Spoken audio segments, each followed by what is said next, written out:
శాసనసభ్యుడికి కూడా అవకాశం కల్పించలా.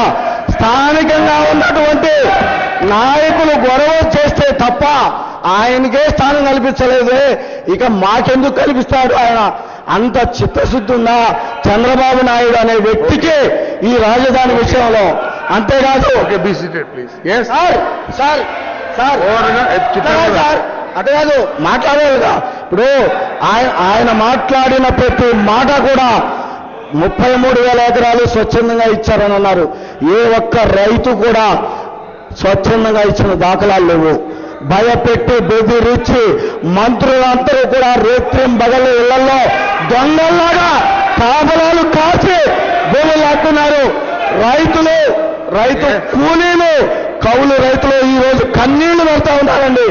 ఈ చంద్రబాబు నాయుడు గారు సింగపూర్ వాళ్ళ కాళ్ళ దగ్గర తెలుగు జాతి ఆత్మస్థైర్యాన్ని